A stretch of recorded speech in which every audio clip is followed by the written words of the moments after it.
Bonjour monsieur, bienvenue dans mon Bonjour, home office. bonjour, enchanté et Patrice, très heureux d'être avec vous. Mm. Patrice Kenefi, vous êtes historien et directeur du Centre de recherche politique Raymond Aron, qui est un centre de recherche de l'École de hautes études en sciences sociales Mm. et du CNRS. Vous avez publié de nombreux ouvrages sur la Révolution et l'Europe. Le 5 mai prochain, il y a 200 ans que Napoléon Bonaparte est mort à Sainte-Hélène. En 2015, vous avez publié une biographie avec le titre Bonaparte chez Gallimard. Le sous-titre 1780, 1769 à 69. Mm. 1802 Mm. indique la période traitée dans ce livre. Elle va de la naissance de l'empereur jusqu'à l'année 1802 avec la proclamation du consulat. À cette occasion, vous avez ajouté cette proclamation, je cite, a scellé en même temps le mariage de Jeanne Bonaparte avec la Mm. Révolution française, dans l'édition de Zurkam, page 1019. Peut-on dire que cette remarque place le futur empereur dans une position historique? Oui, le projet, c'est une biographie en 2 volumes. Donc Bonaparte, puis Napoléon. Et j'avais prévu de donner des titres un peu différents qui me semblaient refléter l'itinéraire de Napoléon. Le premier volume, ce serait appelé Bonaparte et la Révolution française. Et le second volume, Napoléon et l'Europe. Parce qu'il me semble qu'après 1802, il y a un changement de, d'abord de théâtre beaucoup plus vaste après 1802. C'était qu'en 1802, Bonaparte a terminé la reconstruction de l'État et de la société française post-révolutionnaire. L'essentiel du travail est effectué, même si le Code civil ne sera promulgué qu'en 1804. Et puis, à partir de ce moment-là, il se détourne de la France et il tourne son regard, ses préoccupations vers l'Europe. D'où le fait que pour moi, 1802, c'est vraiment une césure. En plus, en 1802, il est au sommet de son influence politique, parce qu'après tout, le sacre, le couronnement de 1804 ne va rien ajouter à son pouvoir.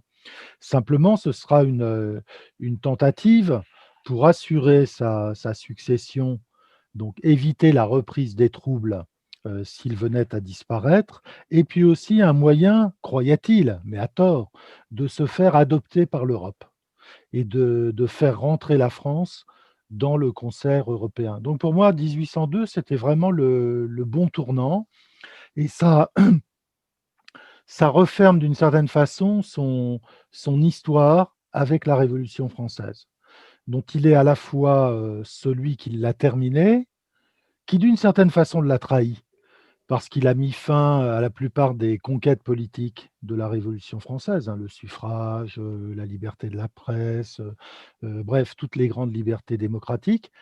Mais en même temps, il est l'héritier de la Révolution. Sans elle, il n'y a pas de Napoléon possible.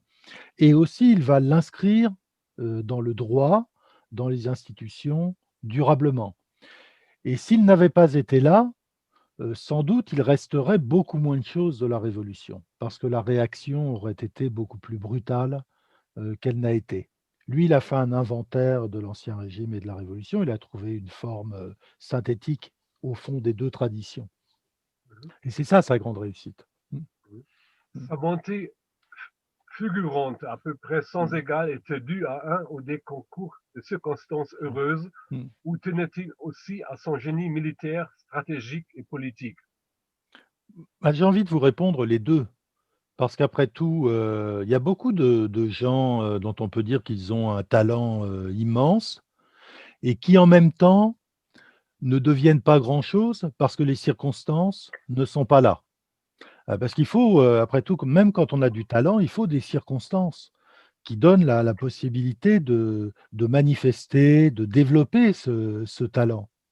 Alors, il est impossible de dire que Napoléon est le fils des seules circonstances. On sent chez lui, tous les gens qu'il rencontre, tout de suite, à partir du moment où il se trouve dans le contexte révolutionnaire, tout le monde se rend compte qu'ils sont face à un personnage hors du commun, qui semble tout savoir. Il n'a jamais fait la guerre lorsqu'il arrive en Italie. Il a une expérience très réduite, il a une expérience qui est principalement livresque. Il a lu les grands auteurs, etc., sur la guerre, mais il ne la connaît pas matériellement. Et tout de suite, il comprend. Il comprend la nature du terrain, il sait regarder une carte de géographie, il comprend, il a l'instinct de la guerre. Lorsqu'il rencontre le grand-duc de Toscane d'abord, puis les légats du pape, tout de suite, il est dans son élément. Il est à l'aise dans la diplomatie, dans la négociation, comme s'il avait une formation de diplomate depuis des années. Pareil dans la politique, parce qu'après tout, il est très jeune, donc tout de suite, il a gouverné le nord de l'Italie. Ménager les intérêts, désarmer les oppositions, réformer les sociétés, créer des institutions, rédiger des constitutions. Tout ça, il le fait naturellement. Donc il a un talent extraordinaire et je pense que depuis, très longtemps, on n'avait pas vu un personnage, comme ça. Il est même supérieur, pardon, hein, je ne veux pas vous blesser, mais je trouve qu'il est même supérieur à Frédéric, hein. Heu, voilà. Bien qu'ils ont beaucoup de points communs. Frédéric est l'un des grands princes, des grands rois de l'histoire, européenne. Mais je trouve qu'il lui est supérieur par heu heu, l'immédiateté, de l'expression du talent. D'autant plus qu'il n'est pas, comme Frédéric, fils de roi. Mhm. Donc il a eu une éducation beaucoup plus négligée. Encore que Frédéric n'a pas eu une éducation très poussée, mais quand même. Il vient d'un milieu aristocratique, royal, voilà. Bonaparte, il vient de Corse. À l'âge de 10 ans, il ne parle pas français. Mhm. Il ne parle que, la langue corse, c'est-à-dire c'est un mélange de génois et probablement de toscan. Voilà, et donc il ne parle pas français, il ne connaît rien à l'histoire de la France, il ne connaît rien aux traditions françaises, et il ne connaît rien à la littérature française. Il va être entièrement un autodidacte. Il apprend, bon, grâce aussi au bon enseignement qu'on donnait sous l'Ancien Régime, dans certains domaines, voilà. Donc, il a du talent, mais en même temps, imaginez qu'il soit resté en Corse, qu'il n'ait pas été chassé par les partisans de Paoli, contraint de gagner le continent. Qu'est-ce qu'il serait devenu? Un notable, d'Ajaccio, un petit peu mafieux, et puis voilà, c'est tout. Oui. Il n'y a pas d'avenir en Corse pour quelqu'un comme lui. Mhm. Paoli avait du talent aussi. Précisément à cause de circonstances, exceptionnelles, l'opportunité de devenir un grand personnage de l'histoire corse et même au-delà. Mais Bonaparte, à ce moment-là, n'aurait eu aucune opportunité. C'est donc la Révolution, parce que c'est une période d'anarchie, de violence, c'est une période où les gens qui sont doués, qui n'ont pas de scrupules et qui sont prêts à tout, pour réussir, ont des chances inouïes devant eux, hein, c'est pour ça que les révolutions, vous savez, donnent toujours des grands personnages. Et ce qui m'avait frappé, là, en ce moment, je m'intéresse à la fin de l'Empire romain. La fin de l'Empire romain, qui est tout à fait chaotique, voit surgir des personnages extraordinaires qui tentent de retenir l'empire sur la pente, finale. Et Aetius et d'autres, ils sont des personnages extraordinaires. Donc les périodes de troubles, d'anarchie, donnent toujours ce genre de personnages et la Révolution en produit à foison. Mhm. Mais très vite, il va montrer qu'il est le meilleur de tous. Il est celui qui sait le mieux exploiter les circonstances, voilà, avec le plus d'intelligence. Mmh, Votre réponse à cette question illustre très bien la passion que j'ai éprouvée pour la mmh, lecture de votre livre. mmh. Merci. Vous racontez la vie de Bonaparte en 6 chapitres: la jeunesse en Corse, son Mmh, apparition à Toulon, la Compagnie d'Italie, l'expédition égyptienne, la traversée du Rubicon avec le 18 primaire et comme oui. roi de la Révolution 1799 à 1802. Ce sont aussi les grandes étapes de sa carrière. Mmh, Toulon, son génie, les campagnes en Italie et en Égypte l'ont éloigné des agitations parisiennes tout en lui donnant l'occasion de s'illustrer. Ensuite, le 18 primaire réussit grâce aussi à son réseau. oui. Mmh, tout à fait. C'est votre question? Sur Oui, le 18 Brumaire, vous voulez que je vous parle du 18 et Brumaire? surtout Oui. l'importance de son réseau qu'il Oui. s'est forgé. Oui, parce qu'il a, comment dire?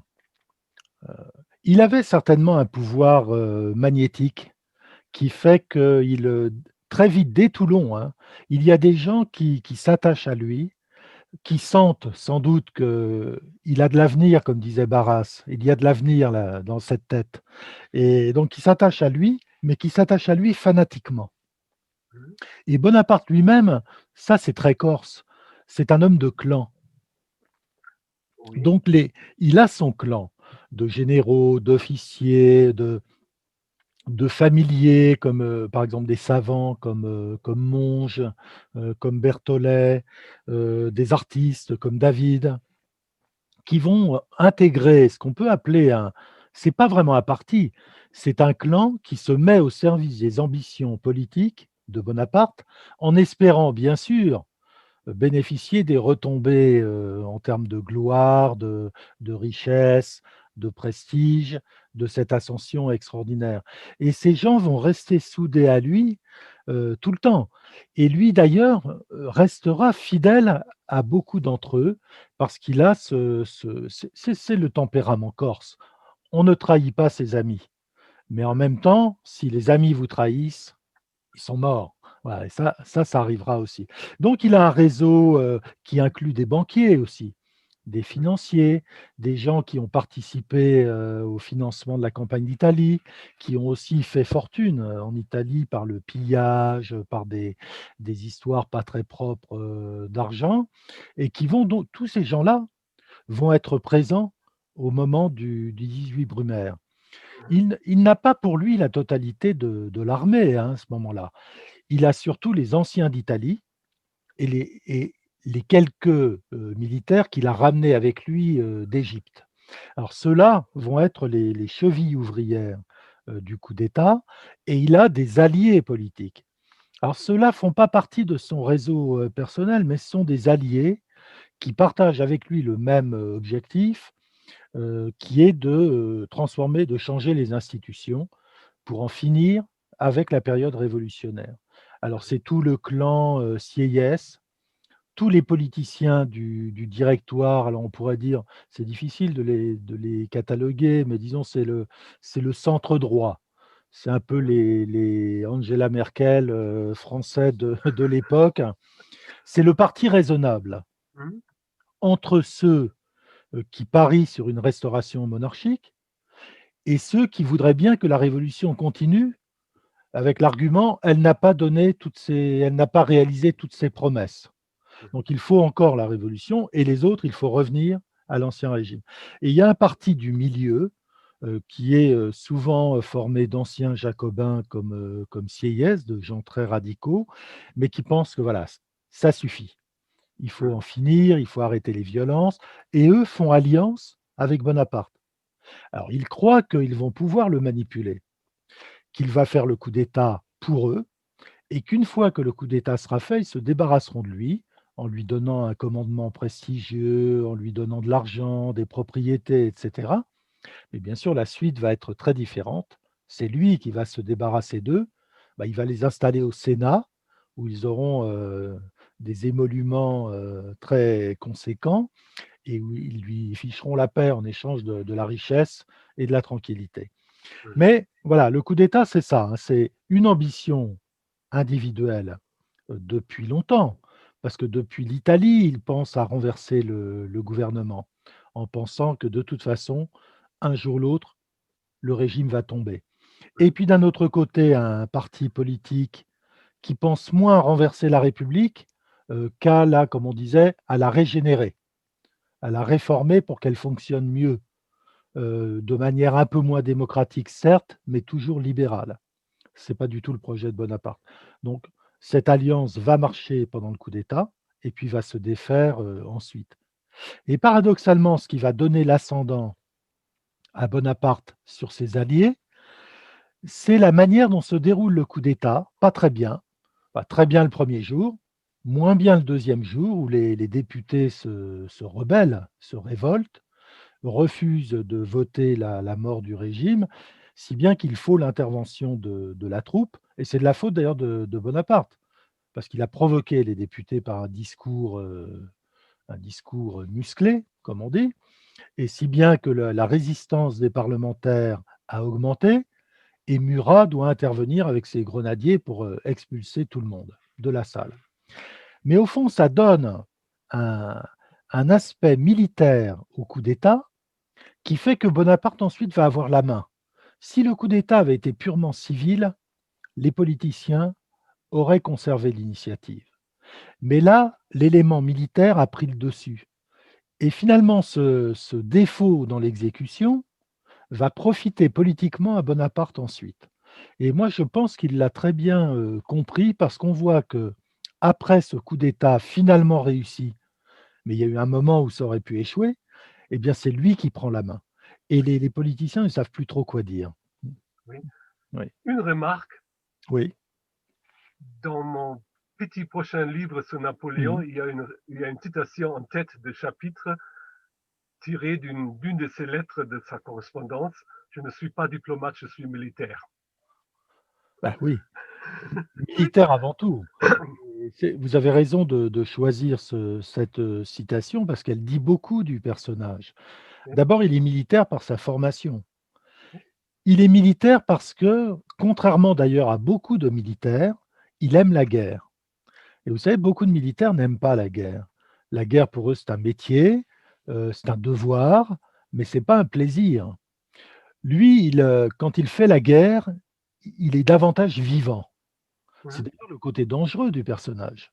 oui, Il aime trop la guerre, oui, hein, et il croit que la guerre est la réponse à tout. Et puis, il transporte l'esprit militaire, les manières de faire militaires dans la diplomatie et dans le gouvernement. Parce qu'au fond, il gouverne l'État comme un général commande son armée. On lui reproche souvent son côté maniaque, le fait qu'il veut tout savoir, tout contrôler, tous les détails, tout surveiller, au risque d'étouffer l'initiative des gens qui travaillent pour lui. Mais en même temps, ça, c'est très militaire. mhm. Parce qu'à la guerre, les détails sont importants. Souvent en politique, les détails, c'est pas important. Si vous regardez, nous, on est habitués en France. Chaque fois qu'un gouvernement rate une réforme, c'est pas grave, on la fera plus tard. Regardez la réforme des retraites. Échec lamentable, mais c'est pas grave, on la fera dans 6 mois. Du moins, on essaiera de la faire dans 6 mois. À la guerre, vous ne pouvez pas dire, si vous avez mal préparé votre affaire, s'il n'y a pas assez de, je sais pas, de munitions pour les fusils ou de chaussures pour les soldats, vous ne pouvez pas dire: «Écoutez, c'est pas grave, on refera ça dans 6 mois». Donc On n'a qu'un tir. voilà, la guerre, c'est un jeu sérieux, comme disait Clausewitz. Mhm, C'est un jeu sérieux. oui, Et Napoléon, il transporte dans la politique l'idée que le gouvernement, c'est une affaire sérieuse, qu'on ne plaisante pas, c'est pas on ne s'amuse pas. Et dans la diplomatie, il transporte la brutalité propre à l'action de guerre. Parce que c'est vrai que dans les négociations, sa stratégie, c'est le blitzkrieg. Mmh. mhm, C'est-à-dire, c'est anéantir l'adversaire, l'empêcher de parler, le menacer. D'ailleurs, ça, c'est un trait pas très sympathique, chez lui parce que ça rappelle, Hitler, la même manière de négocier. «Si vous ne faites pas ce que je vous dis, dans 1 heure, je donne l'ordre à mes troupes de marcher et je vous attaque». Il fait ça avec les Prussiens, il fait ça avec les Autrichiens, il fait ça partout. Mmh, mhm. voilà. Nous avons parlé des réseaux. Est-ce que Napoléon était franc-maçon? Ses frères le sont. En tout cas, Joseph, qui va être un des d'ailleurs, Napoléon va lui confier la direction de la franc-maçonnerie. Alors, on dit qu'il a été initié en Égypte, dans une secte, dans une loge, pardon, ésotérique. C'est probable parce que beaucoup d'officiers, étaient, francs-maçons. Alors maintenant, savoir s'il y a accordé du prix ou de l'importance ou, qu'il a trouvé ça intéressant ou ça, on ne le sait pas et c'est peu probable parce que jamais il n'en a parlé. Mhm, Mais ceci dit, une fois au pouvoir, il a été, très soucieux, d'avoir le contrôle sur la franc-maçonnerie, mhm, mais tout simplement parce qu'il veut le contrôle sur tout. il fait racheter les journaux, il veut le contrôle sur l'Église, il veut le contrôle sur la franc-maçonnerie, parce qu'il veut que rien n'échappe à la discipline qu'il impose. Voilà. Mhm. Mais je ne pense pas qu'il est versé dans comment dire, les idées maçonniques. Alors, pas un membre Ouais. actif. Non, Oui, non, je ne pense pas qu'il se soit jamais rendu dans une loge. oui. De quel côté penchez-vous? Je suis sûr que Mhm. je connais votre réponse déjà, mais ce qui m'intéresse, c'est Mhm. votre manière de nuancer la réponse. Oui. De dons exceptionnels ou bonheur de l'action? Bah, on a déjà parlé de ça, les deux, des dons exceptionnels Mhm. et puis des circonstances favorables et le talent de les exploiter. Après tout, tout le monde ne sait pas exploiter les circonstances, non? Oui, Il y a des gens qui vous pouvez leur mettre les circonstances les plus favorables à portée de main, ils ne sauront pas s'en servir. Lui, il a et je crois que c'est ça sa force. Sa principale force, c'est le coup d'œil. Il a un esprit qui fonctionne à toute vitesse et donc il sait quand une opportunité passe à proximité, il sait la saisir.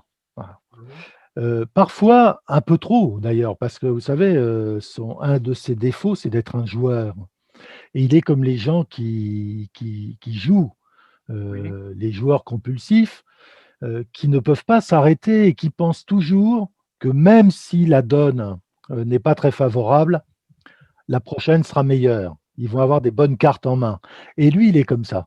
Donc il sait juger les circonstances, mais parfois il s'aveugle aussi et ça sera manifeste quand il va aller en Russie. Parce que là, tout le monde lui dit de ne pas y aller Mhm. et mais il pense, il a tellement gagné, à ce moment-là, il a été battu une seule fois à Essling. Il pense qu'il a tellement gagné qu'il va s'en sortir, encore une fois. Et Oui. là, bien sûr, là, il ne va pas s'en sortir. Mmh. Je ne voudrais pas comparer tout le monde avec tout le monde, mais Mmh. il y a certaines circonstances dans la politique qu'on doit saisir Oui, parce qu'après la fenêtre est fermée. C'est la voilà. même chose avec Helmut Kohl et la réunification Oui, allemande. tout à À un fait. certain moment, il a Oui, dit nous le faisons. Quelques semaines plus tard, ça aurait été fermé. voilà. Mais ça, vous savez, c'est la marque des grands politiques.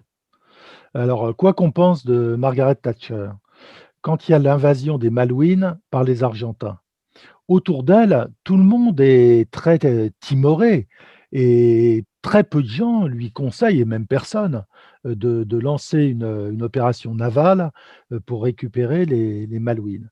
Mais elle comprend tout de suite, parce qu'elle a cette qualité aussi, que l'opinion britannique va être pour la reconquête par patriotisme. Et donc elle saisit au vol et elle impose la décision d'intervenir militairement à tous ses ministres, à tout le cabinet, à toute l'administration anglaise. Donc ça, c'est la marque des grands politiques. Elle, effectivement, Helmut Kohl, Napoléon en faisait partie. C'est à ça qu'on les reconnaît. C'est à la fois la lucidité, et lui, sur la fin, il manque de lucidité. La lucidité, la capacité d'analyser très vite une situation et aussi l'audace qui consiste à s'engager malgré les risques que comporte toute grande initiative. Mmh. Mhm. Un dictateur et en même temps, il a voulu redessiner la carte de l'Europe, Mmh. la libérer des prétentions despotiques. Oui, heu, il était très, comment dire? Il avait mais tout le monde le savait à l'époque que ce qu'on avait appelé le concert européen, n'existait plus et en réalité n'existait plus depuis la guerre de 7 ans, au moins, et que les guerres révolutionnaires avaient aggravé la situation en Europe parce que d'un côté, vous aviez, l'Europe, royale, monarchique, d'Ancien Régime et de l'autre côté, vous aviez la France révolutionnaire qui, pour les Européens, représentait une menace définitive. C'est-à-dire que tant que la France, ne serait pas sortie de la Révolution, elle menacerait le reste de l'Europe et personne ne se sentirait en sécurité. Donc il a ce projet de refaire ou de réinventer l'Europe pour recréer les conditions du concert européen et en tout cas d'une paix européenne. Et il avait un projet qu'il a expliqué devant le Conseil d'État en 1800. Il disait il faut faire en sorte que les pays européens deviennent un peu moins conservateurs et que la France devienne un peu moins révolutionnaire, un peu moins démocrate, un peu moins libérale. D'où le mouvement vers l'Empire pour rapprocher les formes politiques françaises des formes politiques européennes, et d'où l'exportation du Code civil pour que l'Europe se modernise un peu. Alors simplement, les nécessités, les contraintes de la guerre contre de l'interminable, impossible à terminer, guerre contre l'Angleterre, font que ce projet européen s'est transformé en projet de domination du continent par la France pour servir les intérêts de la guerre contre l'Angleterre. Donc, alors forcément, sa politique n'a pas été conforme à ses intentions. Mais bon, c'est souvent le cas dans les contextes de guerre internationale. Déjà de son vivant, même bien avant le 18 primaire, ses contemporains admiraient ses réussites. Comme cela se passe dans toute carrière des dictateurs, la mystification de sa personne a commencé très tôt. Sa victoire à Toulon en Mm. 1793 a tout le monde surpris. Non, pas Toulon, parce que très peu de gens en ont entendu parler. C'est C'est vrai. une période très troublée, voilà, son nom a été cité comme ça, mais lui-même le dit, il dit: «Après Toulon, je n'étais pas connu». En fait, pour qu'il devienne connu du milieu politique, il faut le 13 Vendémiaire, le jour où il écrase une insurrection royaliste à Paris. Là, les gens du monde politique le connaissent. Au-delà, non. Après être remonté à Paris. Voilà. Et puis, vraiment, la célébrité lui vient d'un seul coup avec la campagne d'Italie. Hein. Dès le début, avec la victoire en particulier de Lodi, qui va effectivement le rendre célèbre. Alors d'un côté, il va contribuer lui-même à la fabrication de sa légende. Il fonde des journaux, il fait venir des artistes, mais en même temps, c'est un mouvement spontané parce que les artistes viennent à lui spontanément sans qu'on aille les chercher, par exemple Gros, par exemple d'autres. Et puis vous savez, j'avais un ami qui est décédé maintenant, mais qui avait fait une étude sur les médailles, les médailles qu'on frappait.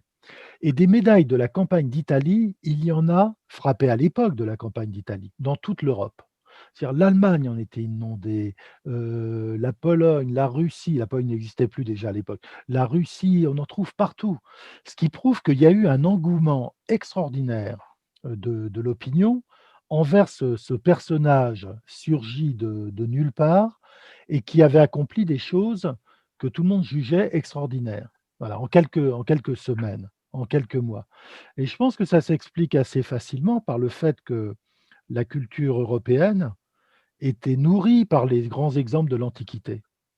Et le XVIIIe siècle est un peu un siècle, si on enlève Frédéric II, c'est un siècle sans grands héros. Alors il y a Washington aux États-Unis, il y a Frédéric en Europe, mais c'est à peu près tout. Et là, on voit surgir un personnage qui paraît non pas surgi venu du XVIIIe siècle, mais qui paraît sortir de la Renaissance ou de l'Antiquité. Et c'est ça qui fait l'engouement réel. Et il n'y a pas besoin de le fabriquer. Alors lui, bien sûr, va en rajouter. Et il va l'organiser, le structurer pour que ça contribue à sa puissance politique, à sa force de frappe politique. Mm.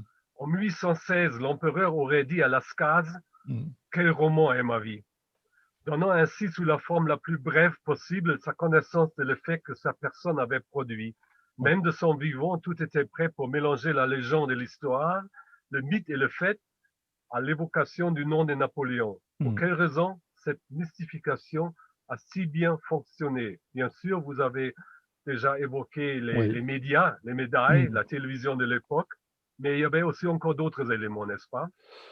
Écoutez, je pense qu'il y a le charisme. Quand il rencontre Goethe à Weimar, Goethe a a raconté cet entretien par le menu dans des entretiens. Je me rappelle, avec Eckermann, je crois. Goethe raconte l'entretien qu'il a eu longuement avec Napoléon. Et il termine en disant: ce Napoléon, quel gaillard!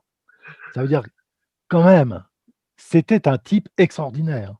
Donc, ça suffit, à mon avis, à nourrir la légende. Et puis, il avait comment dire, parce que lui-même vit dans la légende.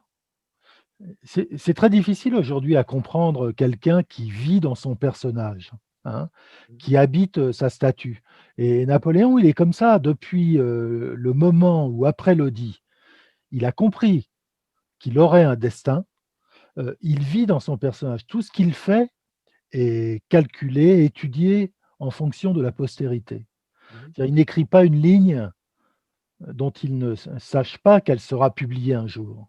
mhm, Donc tout est comme ça. Tous ses gestes, sa manière, de se comporter, d'apparaître, d'être et il apprend très vite le sens de les manières de la société et cetera, alors que c'est un jeune homme, qui a pas de manières, il parle mal, il mange mal à table, et cetera, mais il apprend vite et mhm, donc il met un caractère de grandeur dans tout ce qu'il fait.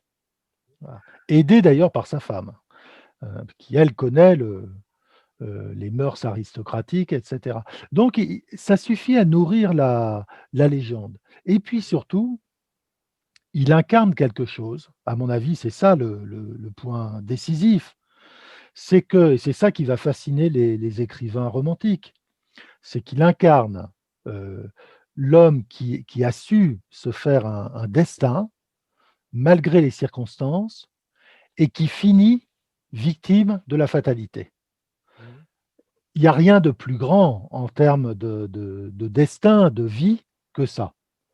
C'est parce que ça rejoint tous les grands mythes, de l'Antiquité. Il est le héros qui finit, sur un rocher, comme Prométhée, le foie dévoré par un aigle. Voilà. mhm, Donc c'est une grande image. Alors franchement, c'est une vie extraordinaire. C'est une vie sans pareille. Dans le livre, j'aurais dû citer beaucoup plus, Nietzsche, parce que Nietzsche était très sensible à la vie de Napoléon. Il a beaucoup écrit sur ça et il est sensible à ce côté, comment dire? Existentiel, ça, existentiel de la vie de Napoléon. C'est-à-dire cette vie rapide, très remplie, glorieuse, finalement tragique et mhm. c'est ça qui nourrit, la légende. Mmh. Nous avons déjà parlé du bon moment. Mmh. Quelle est l'influence de l'individu pour faire tourner la roue de l'histoire?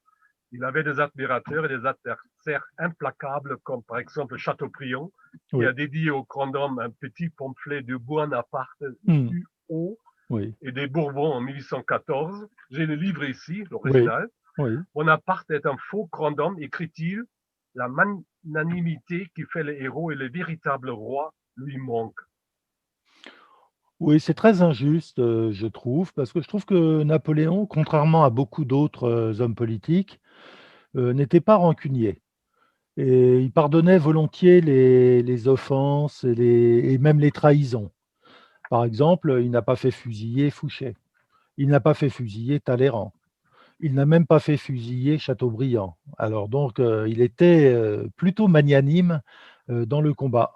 Bon, c'est un écrit, le livre que vous citez de Chateaubriand, de Bonaparte et des Bourbons, c'est une brochure de circonstances, hein. Parce que Bonaparte la publie au moment où les Bourbons, vont revenir en 1814. Dans les Mémoires d'outre-tombe, il est beaucoup plus, nuancé dans son jugement sur Napoléon où, d'une certaine façon, il se compare à Napoléon. Il y a eu Napoléon dans l'histoire et il y a Chateaubriand dans la littérature. Enfin, il fait un Mhm, peu un parallèle. Donc il avait un jugement beaucoup plus nuancé. Puis vous savez, il a commencé en admirateur fanatique de Napoléon. Il lui a dédié le génie du christianisme et il espérait un grand poste, en fait, de Napoléon. Mais Napoléon, n'avait pas été très reconnaissant, pour cette, dédicace et il l'avait envoyé travailler au service, de monseigneur Fesch, qui était l'ambassadeur, français, au Vatican. Donc, pratiquement. Chateaubriand a été, mortellement vexé de ce qu'il considérait comme une humiliation. Mhm.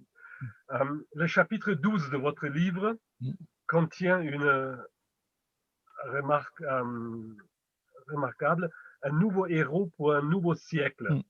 avec un signe aigu de personnalité et de caractère, j'écris dans mon petit compte rendu.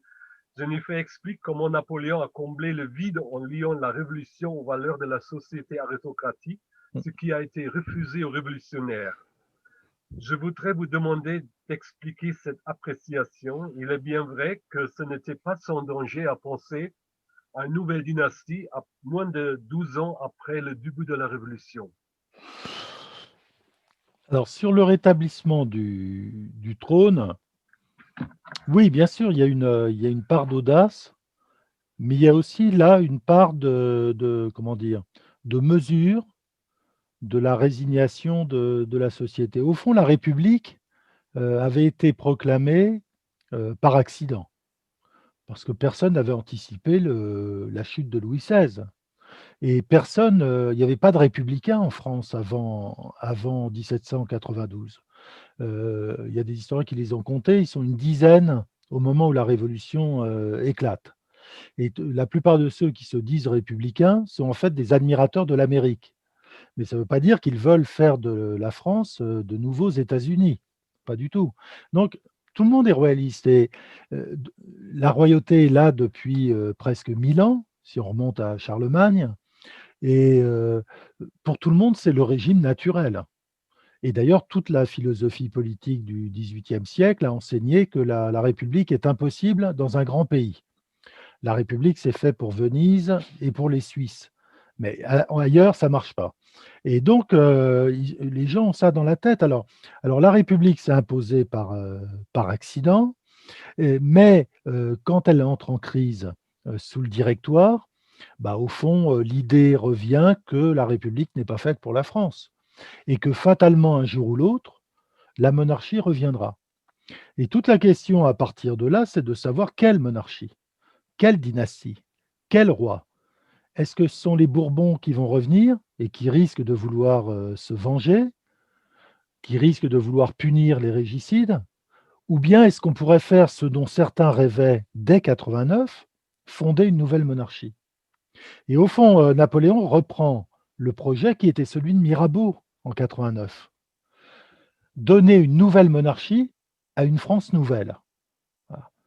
Ce qu'ont fait les Anglais au XVIIe siècle. Et simplement, les Français n'ont pas pu. Voilà. Oui, voilà Mirabeau. Et les Français n'ont pas réussi à le faire.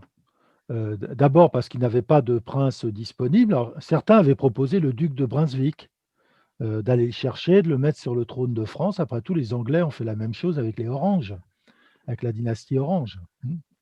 Voilà. Ah, Voilà. Et donc, comment dire? Donc il y a une sorte de consentement au rétablissement de la monarchie. En même temps, Napoléon va lui donner des formes si baroques, en allant chercher ces modèles chez Charlemagne, dans la monarchie carolingienne, parce qu'il ne veut pas non plus trop imiter les Bourbons, parce il apparaîtrait comme un parvenu. Donc il va chercher le modèle carolingien que personne n'a repris, mais que ça va faire que comment dire? Heu, les gens consentent à la monarchie, mais n'y croient pas. mm. Voilà, ça ne Merci, prendra pas. Mmh. merci beaucoup. Nous devrions parler aussi beaucoup plus longtemps sur la Révolution. Je travaille sur un Très bon petit livre, livre hein. de Mmh. Desmoulins depuis très Oui. longtemps, mais c'est un autre sujet. J'ai beaucoup admiré le titre de votre dernière section Mmh. qui illustre aussi votre dernière réponse, Monarque sans titre. Mmh. Bonaparte avait 32 ans et avait d'abord résisté à la discussion sur le statut héréditaire de son poste. Oui. Cette idée vient de son entourage. Oui, son entourage le pousse au pouvoir héréditaire. D'abord parce qu'à ce moment-là, il n'a pas d'enfant. Et donc forcément, les frères se disent, si s'il ne peut pas et à ce moment-là, tout le monde croit que c'est lui qui ne peut pas avoir d'enfant parce que Joséphine le fait croire. Elle, elle sait que c'est elle qui ne peut plus avoir d'enfant. Mais elle fait croire, elle a peur de la répudiation, du divorce. Et donc elle fait croire que c'est son mari qui ne peut pas avoir d'enfant. Et donc les frères se disent, si son pouvoir d'empereur, si l'empire devient héréditaire, s'il n'a pas d'enfant, eh bien, ça sera Joseph qui montera sur le trône. Alors, dans cette famille à la fois ambitieuse et cupide, l'idée fait son chemin. Lui résiste, mais au fond, quelle autre solution que la monarchie héréditaire? La monarchie avec le choix du successeur, ça n'a jamais marché. Regardez les empereurs romains qui adoptaient leur successeur. À chaque fois, c'était la guerre civile qui s'ensuivait. Ça ne marche pas. Donc finalement, il en reviendra à la monarchie héréditaire parce qu'il n'y a pas d'autre, il n'y a pas d'autre solution. C'est comme quand on lui reproche d'avoir installé ses frères en Westphalie, à Naples, en Espagne, et cetera, et cetera. Mais une dynastie, c'est une dynastie. On ne choisit pas les membres de la famille, donc il faut faire avec. Donc d'une certaine façon, il était condamné à retrouver les formes classiques de la royauté, héréditaire et dynastique, même si il avait peur au départ, de passer pour contre-révolutionnaire et c'est pourquoi lui, il résiste. Parce qu'il voudrait trouver une forme de monarchie, républicaine au fond. Mmh. Son entrée aux Tuileries est aussi Mmh. une déclaration d'intention pour les choses à venir, page Oui. 897 dans votre Mmh. édition de chez Surkamp. Vous évoquez aussi un pamphlet parallèle entre César, Cromwell, Monk et Bonaparte, circulant dans la capitale à partir du 1er novembre 1800, Mmh. qui devait démontrer la supériorité de Bonaparte. Oui. Oui, c'était un pamphlet. Alors il aurait été, comment dire? L'instigateur aurait été, Lucien, le frère de Napoléon, qui était alors ministre de l'Intérieur et qui, incarnait un peu l'aile droite du clan. Il avait été un jacobin radical avant, mais il était passé de l'autre bord, sur l'autre bord. Il était à droite. Il était entouré de tas de gens qui étaient des royalistes et qui, à défaut de ramener les Bourbons, se disaient: «Après tout, on pourrait faire un roi avec Bonaparte». Donc c'est probablement dès la fin de 1800, il n'y a même pas un an qu'il est, au pouvoir, qu'il y a la première tentative pour, passer de la République, à la monarchie et voilà, c'est dans son entourage. Mais lui a résisté et d'ailleurs la suite de cette affaire, c'est que Lucien a été, démis de ses fonctions de ministre de l'Intérieur et envoyé comme ambassadeur à Madrid. Mmh. Mhm. Donc Vous, ser- sanctionné. Mmh. oui, vous seriez prêt de parler un tout petit peu de votre conclusion dans le deuxième tome, parce qu'à la fin de mon compte rendu, je dis Mmh. que la balance de l'histoire, même à la fin de ce premier tome, ne penche pas vers un jugement. Peut-être on ne le peut pas le faire car parce que l'inclinaison de cette balance de l'histoire dépend naturellement du point de vue à partir duquel l'observateur observe et Oui. évalue l'ascension de Napoléon. Mais vous nous dites un peu ce que vous allez écrire dans Bah, le deuxième oui, tome.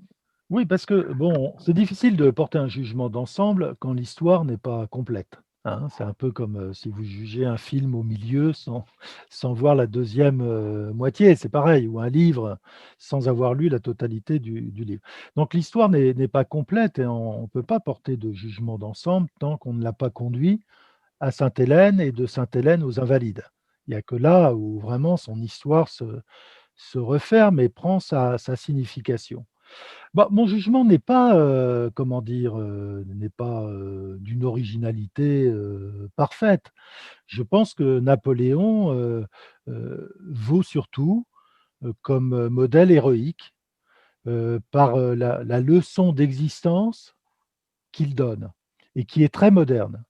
Parce qu'après tout et même aujourd'hui où nous sommes, absolument dominés par l'idée de fatalité, avec le climat qui se dégrade, l'économie qui échappe à tout contrôle, le virus qui nous empoisonne la vie.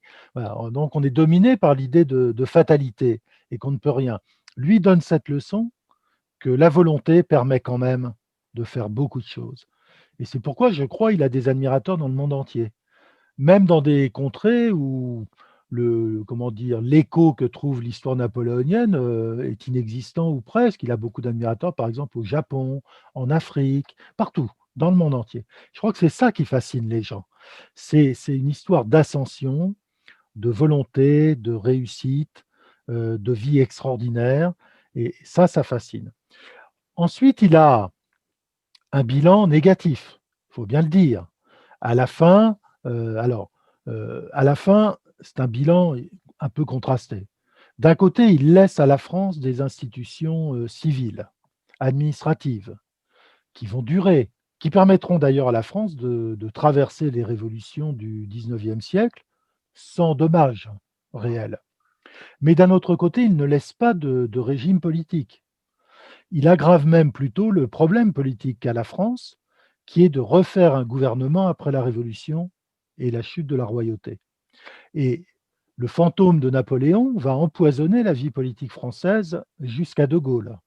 C'est De Gaulle qui finalement va trouver la solution, c'est-à-dire d'un régime à la fois républicain et monarchique. Bon, aujourd'hui, c'est plus tout à fait ça, le temps a passé, mais au moment où De Gaulle revient au pouvoir, ça marche. Et puis, ensuite, moi, je pense il a aussi un héritage, très négatif, parce qu'il a renforcé une sorte d'infirmité française, qui est de toujours tout attendre de l'État. Voilà. C'est-à-dire si nous sommes aujourd'hui le dernier pays, communiste du monde, avec la Corée du Nord et le Venezuela, c'est à cause de Napoléon. Parce que la monarchie absolue, qui n'a existé qu'en France réellement, avait habitué les gens à attendre tout du roi, à partir de Louis XIV. Oui, Et la Révolution, les Jacobins un peu, mais surtout Napoléon, renforce ce trait en faisant de l'État le maître de tout, en faisant que tout descend du sommet vers la base. Regardez, aujourd'hui, pour trouver des vaccins, on n'y arrive pas. Pourquoi? Parce que tout dépend d'une administration à la fois pléthorique et inefficace. Ça, on le doit en partie à Napoléon. Donc, il a aggravé cette maladie française qui est l'inaptitude à un comportement adulte et autonome, responsable. Voilà. C'est quand même notre problème, par exemple, si on compare avec l'Allemagne d'aujourd'hui. On a ce problème très grave qui fait qu'on a raté la décentralisation, alors qu'effectivement, dans une société moderne, elle était quelque chose de positif. Voilà. Parce que les Français ont ce tropisme. Et là, aujourd'hui, qu'on a une crise qui prouve en France l'inefficacité de l'État et son poids trop lourd, eh bien, cette crise aura pour résultat de réclamer encore plus d'État. Ça, c'est très français. Et c'est le mal français. Et il est responsable de ça. on crée une commission pour réduire le fonctionnaire. Bah, écoutez, le problème, c'est pas de les réduire, c'est qu'ils travaillent mieux. Oui, C'est que l'administration soit plus efficace. oui. Hein, voilà. Je me suis un peu agité parce que j'avais cherché la couverture du livre de Bruce Verger, Échec au roi, Oui, oui, voilà. que j'ai acheté Et en 98 à Paris. oui, Et je ne le trouve pas, c'est quelque part ici, mais ce serait aussi une réponse. Monsieur, je vous remercie très c'est vivement moi pour qui vous votre remercie. visite ici et vos réponses. Et quand est-ce que nous pouvons lire le deuxième tome? Oh là, il va falloir attendre, il va falloir être patient. Mmh. J'avance Oui, pas aussi vite que je le souhaiterais. oui. J'ai toujours des demandes pour autre chose, et puis c'est difficile de refuser des demandes de conférences, des demandes d'articles, et j'ai les cours à préparer et tout ça, ça ralentit considérablement le travail. Puis je vieillis aussi, donc je travaille moins. Merci beaucoup, monsieur. Merci à vous. Merci. Au Au revoir. revoir.